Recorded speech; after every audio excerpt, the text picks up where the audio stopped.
Etruscan Mythology, Top 10 Unveiling the Mystical Deities of Ancient Italy. 1. Chelcha is a fascinating and eerie figure from Etruscan mythology, manifesting as a demon with a unique and terrifying appearance.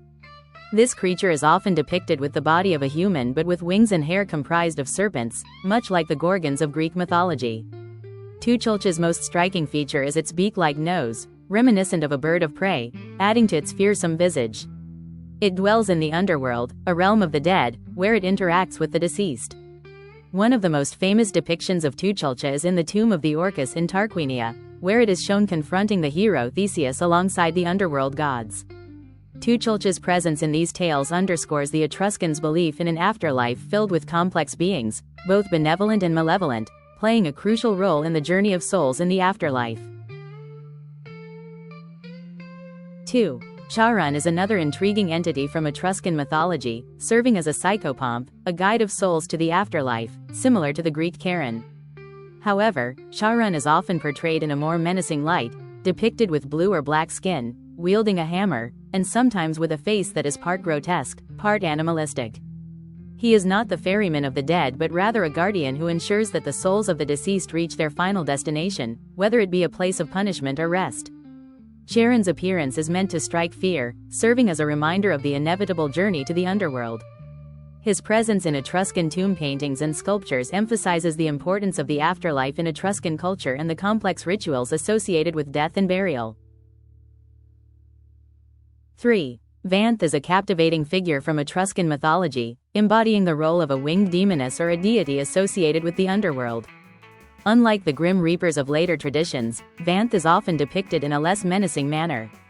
She is shown with wings, carrying torches or keys, symbols that highlight her role in guiding and protecting the souls of the deceased. Vanth's presence in tomb paintings and funerary artifacts suggests she was seen as a benevolent force, a guardian who ensures the safe passage of souls through the darkness of the afterlife. Her depiction varies. Sometimes she appears alongside other underworld figures, assisting in the judgment or transition of souls. Vanth's iconography, featuring elements like snakes and torches, underscores her connection to the eternal cycle of life and death, embodying the Etruscan people's complex beliefs regarding the afterlife and the spirits within it.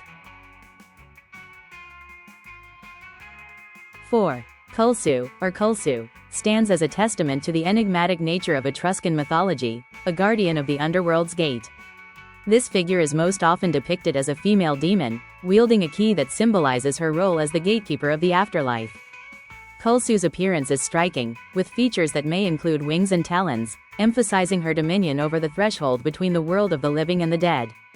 Her presence in Etruscan art, though less frequently encountered than other deities, signifies the importance of transition, guarding the doorways that souls must pass through on their journey to the afterlife.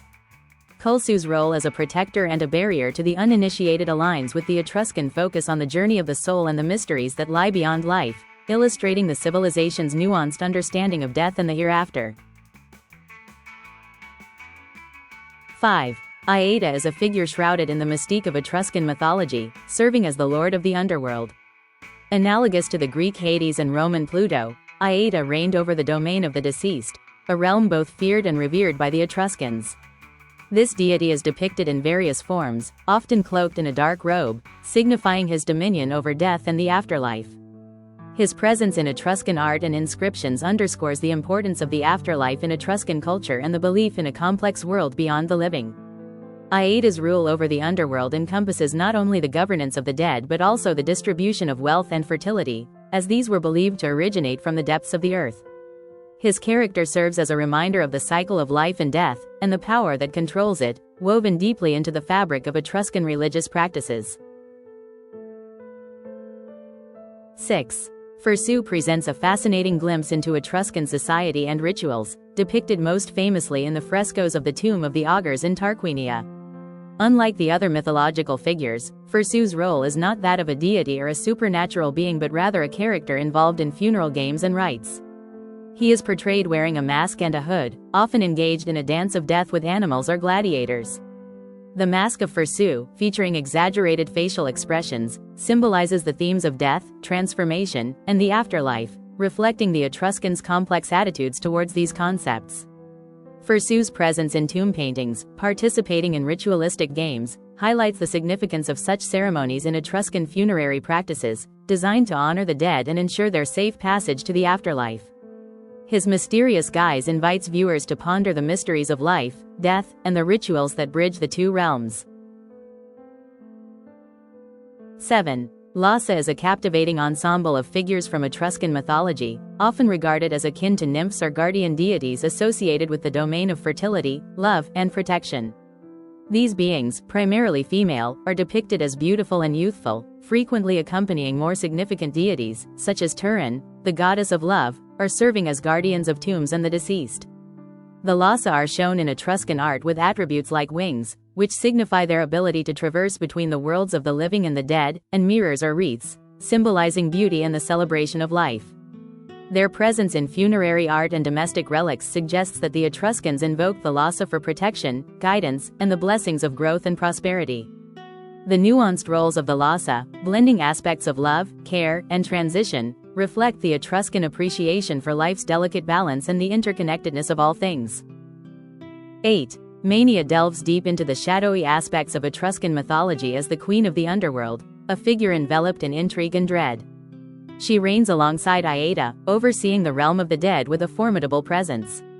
Mania is not merely a ruler of the deceased but also closely associated with the spirits of the dead, particularly the malevolent ones, and the practice of necromancy. Her worship involved rituals aimed at appeasing the dead and safeguarding the living from their potentially harmful influence. The Etruscans believed that during certain festivals, the boundaries between the living and the dead thinned, and Mania's presence was especially felt. Offerings, including the infamous larva or lemures, representations of the restless dead, were made to pacify her and ensure the protection of the community. Mania's role as a guardian of the threshold between life and death, embodying both the fear and reverence the Etruscans held for the afterlife, paints a complex picture of their relationship with mortality and the supernatural. 9. Fuffin is a delightful and vivacious deity from Etruscan mythology, embodying the joys of wine, growth, and natural abundance. Analogous to the Greek Dionysus and the Roman Bacchus, Fuffin was celebrated as the god of vineyards, winemaking, and festivity, bringing together communities in merriment and celebration. His depictions in Etruscan art often portray him in lively scenes surrounded by followers in ecstatic dance, vines, and abundant feasts, highlighting his role as a promoter of life and enjoyment. The worship of Fuffin was marked by rituals that celebrated the earth's fertility and the transformative power of wine, both as a symbol of cultural identity and a medium for ecstatic communion with the divine. Fuffin's mythology serves as a reminder of the Etruscan appreciation for the pleasures of life, the cycles of nature, and the cultural significance of wine as a link between the human and the divine. 10. Turin is the Etruscan goddess of love, beauty, and fertility, radiating grace and allure throughout the mythology. She parallels the Greek Aphrodite and the Roman Venus, embodying the quintessence of love and attraction. Turin was a central figure in Etruscan religion, her influence pervading aspects of life and the afterlife. Depicted in the company of swans or doves, and often surrounded by the Lassa, nymph-like deities or spirits associated with Turin, her imagery in Etruscan art conveys themes of beauty, sensual pleasure, and the generative forces of nature. Turin's veneration included rituals and ceremonies that celebrated love and fertility, aiming to invoke her blessings upon the land and its people. Her sacredness to the Etruscans highlights the cultural importance of love and fertility, representing not just physical beauty but also the harmonious relationships and prosperity that her favor could bring to the community. Etruscan mythology, veiled in mystery and elegance, whispers tales from ancient Italy, where gods and spirits danced in the vibrant tapestry of Etruscan life. Unlike the widely chronicled deities of Greece and Rome, the Etruscan pantheon flirts with the unknown, offering a glimpse into a world where the divine touched the mundane at every corner. Here, in the heart of Tuscany, gods did not merely reign from the heavens but walked among the living, intertwining their fates with those of mortals. The Etruscans believed in a cosmos brimming with power and mystery, where the afterlife was as rich and complex as the world of the living. Their deities, from the benevolent Turan to the fearsome Aita, mirrored the multifaceted aspects of existence, embracing love, death, nature, and the afterlife. Etruscan mythology, a seductive enigma, invites us to ponder a civilization that saw the divine in everything, leaving an indelible mark on the cultural heritage of humanity. For more videos like these, please like, share and subscribe, and please press the bell icon.